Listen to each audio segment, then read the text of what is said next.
इस वीडियो में हम class 8 New Longman Vistas chapter types of agriculture and major crops पढ़ने वाले हैं। तो इस चैप्टर में हम पढ़ेंगे कि एग्रीकल्चर का मीनिंग क्या होता है, अलग अलग टाइप के एग्रीकल्चर के बारे में, एक रीजन में एग्रीकल्चर को कौन से फैक्टर्स इन्फ्लुएंस करते हैं। जब ह्यूमंस ने सेटल्ड एग्जिस्टेंस स्टार्ट किया था तब से ही एग्रीकल्चर एक फंडामेंटल एक्टिविटी रही है। यह हमारे खाने की और कपड़ों की ज़रूरत को प्रोड्यूस करता है, बहुत सी ज़रूरत को प्रोड्यूस करता है, बहुत सी इंडस्ट्रीज़ के लिए रॉ मटेरियल्स प्रोड्यूस करता है। आधे से ज़्यादा वर्ल्ड की पॉपुलेशन डायरेक्टली या इनडायरेक्टली एग्रीकल्चर से कनेक्टेड है। एग्रीकल्चर टर्म का मीनिंग है क्रॉप को उगाने के लिए सॉइल का कल्टीवेशन। इसमें फिशिंग, फॉरेस्ट्री, लाइवस्टॉक को बढ़ाना भी आता है। एग्रीकल्चर प्रिमिटिव सबसिस्टेंस टाइप से मॉडर्न कमर्शियल और मैकेनाइज्ड टाइप में इवॉल्व हो गई है। पिक्चर में आपको दिख रहा होगा कि फिशिंग और लाइव स्टॉक भी एग्रीकल्चर का पार्ट है। अब हम पढ़ेंगे फैक्टर्स इन्फ्लुएंसिंग एग्रीकल्चर। एक रीजन में एग्रीकल्चर को इन्फ्लुएंस करने वाले कुछ फैक्टर्स पढ़ेंगे, जैसे कि क्लाइमेट।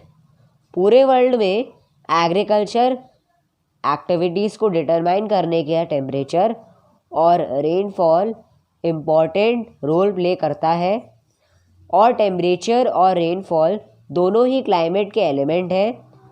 वार्म ट्रॉपिकल रीजन्स में पूरे साल भर एग्रीकल्चर एक्टिविटीज़ प्रैक्टिस की जा सकती है, जबकि हायर लैटिट्यूड्स में विंटर टेम्परेचर बहुत कम होता है क्रॉप्स की ग्रोथ के लिए। कुछ क्रॉप्स जैसे कि राइस और जूट को ज़्यादा पानी चाहिए ग्रो करने के लिए, तो ये क्रॉप्स ज़्यादा रेनफॉल वाले जगहों पर होंगे, और जबकि कुछ क्रॉप्स जैसे कि वीट और मिलेट्स ड्रायर एरियाज़ में होंगे।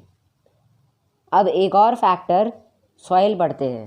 सॉइल अपने केमिकल कॉम्पोजिशन के अनुसार अलग अलग होती है, इसलिए अलग अलग सॉइल के लिए अलग अलग क्रॉप्स सूटेबल होती हैं। जैसे कि राइस क्लेई एलुवियल सॉइल में बेस्ट ग्रो होता है, और ब्लैक लावा सॉइल में कॉटन बहुत अच्छे से ग्रो होता है, यानी कि बेस्ट ग्रो होता है। अब रिलीफ देखते हैं। हिली एरियाज़ की तुलना में लो लाइंग लैंड्स जैसे कि प्लेन्स, रिवर वैलीज़ और डेल्टाज में क्रॉप कल्टीवेशन ज़्यादा अच्छा होता है, और यही हमें बताता है कि हिमालयाज़ या डेक्कन प्लेट्यू की तुलना में इंडिया के northern plain best agriculture land है। अब सोशियो इकोनॉमिक फैक्टर्स पढ़ते हैं। एक रीजन का एग्रीकल्चर लैंड ओनरशिप का सिस्टम, कैपिटल, लेबर की अवेलेबिलिटी, ट्रांसपोर्ट फैसिलिटीज़, कोमोडिटी के मार्केट और फार्मिंग की कॉस्ट इन्फ्लुएंस करती है। अब फार्मिंग के टाइप पढ़ते हैं। वर्ल्ड के अलग अलग एनवायरनमेंट में अलग अलग टाइप के फार्मिंग की जाती है। कल्टीवेशन के उद्देश्य से एग्रीकल्चर के दो टाइप हैं, सबसिस्टेंस और कमर्शियल। अब हम दोनों टाइप डिटेल में पढ़ेंगे। सबसिस्टेंस एग्रीकल्चर फार्मर्स के डोमेस्टिक कंजम्पशन के लिए एग्रीकल्चर करना सबसिस्टेंस फार्मिंग कहलाती है। ये लोकल कम्युनिटी में अपना प्रोडक्ट एक्सचेंज कर सकते हैं या बेच सकते हैं, पर कोई कमर्शियल सेल नहीं होती है। सबसिस्टेंस फार्मिंग के दो टाइप हैं, प्रिमिटिव फार्मिंग जिसमें शिफ्टिंग एग्रीकल्चर और नोमैडिक हर्डिंग इंक्लूड है। दूसरा टाइप है इंटेंसिव फार्मिंग। अब हम पढ़ेंगे शिफ्टिंग कल्टीवेशन। यह फार्म का प्रिमिटिव मेथड है जो कि इंडिया के north east, south east Asia, central America, Amazon basin, Congo basin के डेंस ट्रॉपिकल फॉरेस्ट में रह रहे ट्राइबल्स प्रैक्टिस करते हैं।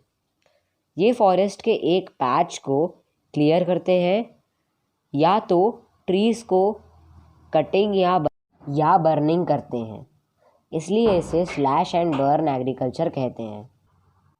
कल्टीवेशन के लिए यहाँ पर बहुत प्रिमिटिव टूल्स हैं, जैसे कि डिगिंग स्टिक्स और होज से होता है। ज़्यादातर ट्यूबर क्रॉप्स जैसे कि टापियोका, कसावा, मैनियाक और याम्स क्रॉप्स ग्रो होती हैं, जो कि मेज़, मिलेट्स, बीन्स या बनानास के साथ ग्रो होती हैं। 3 या 4 सालों बाद सॉइल लीच्ड या वीड्स से कवर हो जाती है और इनफर्टाइल हो जाती है। फिर लोग फॉरेस्ट के दूसरे पार्ट में शिफ्ट हो जाते हैं, जहाँ पर लैंड क्लीन किया होता है। पिक्चर में आपको दिख रहा है कि शिफ्टिंग कल्टीवेशन एनवायरनमेंट के लिए हार्मफुल है। नॉर्थ ईस्ट इंडिया में शिफ्टिंग एग्रीकल्चर झूमिंग कहते हैं। नॉर्थ ईस्ट इंडिया में जो शिफ्टिंग एग्रीकल्चर है उसे झूमिंग कहते हैं। अब नोमैडिक हर्डिंग बढ़ते हैं। जो लोग अपने एनिमल्स को ग्रेस कराते हैं, उन नोमैडिक लोगों के द्वारा नोमैडिक हर्डिंग की जाती है।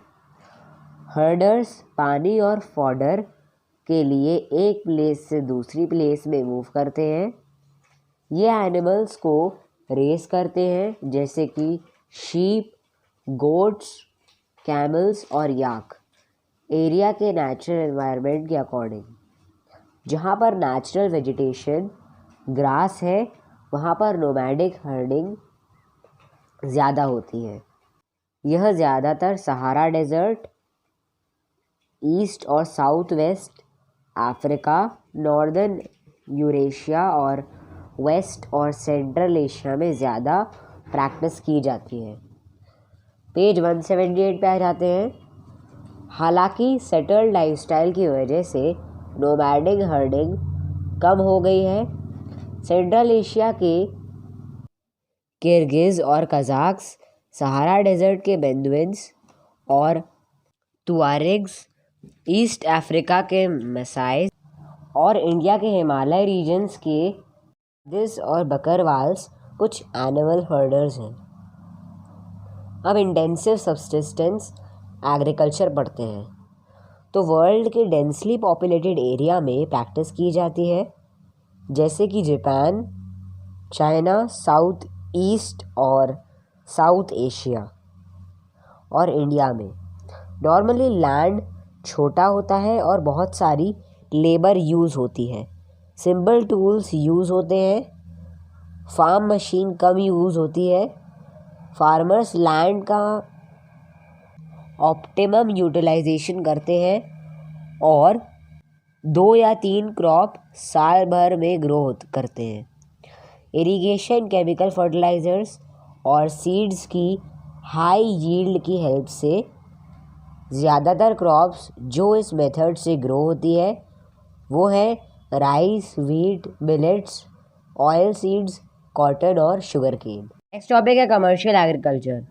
जब प्रॉफिट अर्न करने के लिए प्रोडक्ट को सेल करने के एम से एग्रीकल्चर किया जाए तो उसे कमर्शियल एग्रीकल्चर कहते हैं। पूरे देश में अलग अलग टाइप के कमर्शियल एग्रीकल्चर किया जाता है, जैसे कि एक्सटेंसिव एग्रीकल्चर। ये नॉर्मली जहाँ पर ज़्यादा लैंड होता है वहाँ पर स्पार्सली पॉपुलेटेड होते हैं, उन रीजन्स में एक्सटेंसिव एग्रीकल्चर होता है। पर्टिकुलरली मिड लैटिट्यूड ग्रासलैंड्स में, जैसे कि ऑस्ट्रेलिया के डाउन्स और यूरेशिया के स्टीप्स, अर्जेंटीना के पैम्पास और नॉर्थ अमेरिका के प्रेरीज। आपको पिक्चर में एक्सटेंसिव एग्रीकल्चर दिख रहा होगा। लैंड बहुत बड़ा होता है, फार्मिंग पूरी तरह से मैकेनाइज्ड होती है और ह्यूमन लेबर्स कम होते हैं। फर्टिलाइज़र्स ज़्यादा यूज़ नहीं होते हैं एक या दो क्रॉप्स में स्पेशलाइज्ड होता है। वीट इम्पोर्टेंट क्रॉप है। कॉटन, राई, ओट्स, बार्ले और कॉर्न अदर क्रॉप्स हैं। टोटल प्रोडक्शन ज़्यादा होता है पर हेक्टर की प्रोडक्टिविटी कम होती है। अब प्लांटेशन एग्रीकल्चर पढ़ते हैं। इस टाइप का एग्रीकल्चर सब ट्रॉपिकल और ट्रॉपिकल रीजन में प्रैक्टिस होता है। ये यूरोपियन नेशंस के द्वारा इंट्रोड्यूस की गई। ये एक टाइप के क्रॉप में स्पेशलाइजेशन के साथ फार्मिंग का कमर्शियल टाइप है। फार्म बड़े होते हैं जिन्हें स्टेट्स कहते हैं।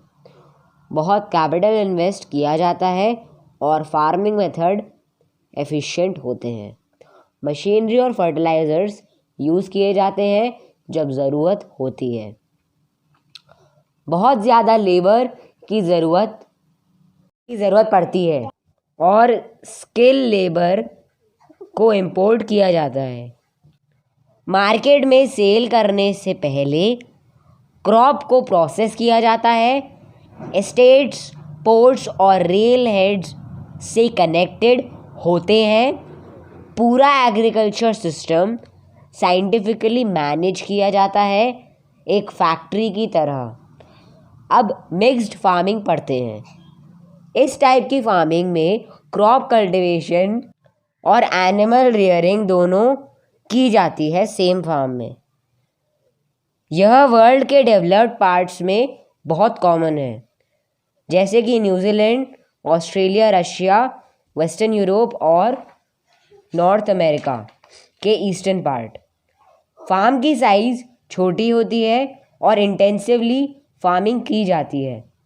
मॉडर्न मशीनरी, इम्प्रूव्ड सीड्स और केमिकल फर्टिलाइजर्स के यूज़ के कारण ज़्यादा यील्ड होता है।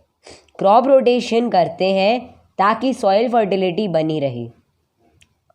फार्मर्स वीट, मेज, बार्ले, सीरियल क्रॉप्स के साथ रूट क्रॉप्स जैसे कि पोटैटोज, टर्निप्स, लेग्यूम्स जैसे कि पीज और बीन्स और फॉडर क्रॉप्स जैसे कि अल्फाल्फा उगाते हैं। ये कैटल पालते हैं बीफ के लिए और शीप मटन के लिए। पिग्स और पोल्ट्री भी पालते हैं। अब पैस्टोरल फार्मिंग पढ़ते हैं। यह लाइव स्टॉक की कमर्शियल रियरिंग है। लाइव स्टॉक जैसे कि कैटल, शीप और गोट्स, ताकि मीट, मिल्क, वूल, हाइड यानी कि खाल और दूसरे अदर प्रोडक्ट्स मिलते हैं। यह टेम्परेट ग्रासलैंड्स जैसे कि यूएसए के प्रेरीज, अर्जेंटीना के पैम्पास, साउथ अफ्रीका के वेल्ड, यूरेशिया के स्टीप्स और ऑस्ट्रेलिया के डाउन्स में प्रैक्टिस की जाती है। एनिमल्स को बड़े फार्म्स जिन्हें रैंचेस कहते हैं उनमें रखा जाता है और उन्हें नेचुरल ग्रास के साथ साथ फॉडर क्रॉप्स जैसे अल्फाल्फा और लूसर्न खिलाते हैं। रैंचेस को साइंटिफिकली मैनेज किया जाता है और एनिमल्स की बहुत अच्छे से देखभाल की जाती है। पैस्टोरल फार्मिंग की हाईली स्पेशलाइज्ड किया जाता है।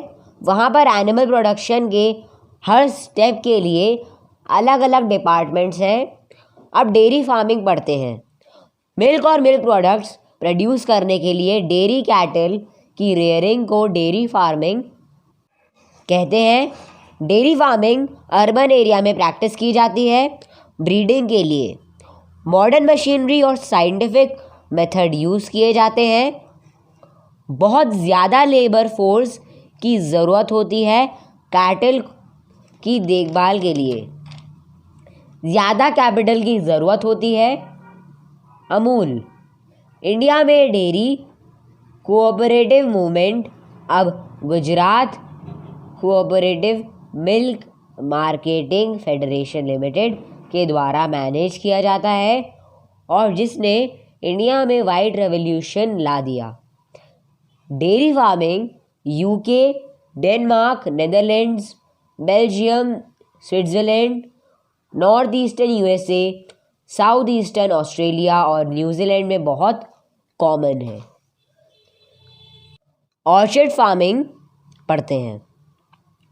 इस टाइप की फार्मिंग मेडिटेरियन रीजन में डेवलप हुई है। बड़े ऑर्चर्ड्स होते हैं साउथ यूरोपियन कंट्रीज़ में, जैसे कि पोर्चुगल, स्पेन, फ्रांस, इटली और ग्रीस और कैलिफोर्निया में। ये स्पेशलाइज्ड होते हैं ऑलिव, टिग्स, ऑरेंजेस और एप्रिकॉट के कमर्शियल प्रोडक्शन में। मेडिटेरियन रीजन के विटीकल्चर यानी कि अंगूर की खेती, ग्रेप कल्टीवेशन भी स्पेशलिटी है। वाइन प्रोडक्शन के लिए ग्रेप्स यूज़ किए जाते हैं। अब मार्केट गार्डनिंग और हॉर्टिकल्चर पढ़ते हैं। इस टाइप के एग्रीकल्चर में वेजिटेबल, फ्रूट्स और फ्लावर कल्टीवेशन होते हैं।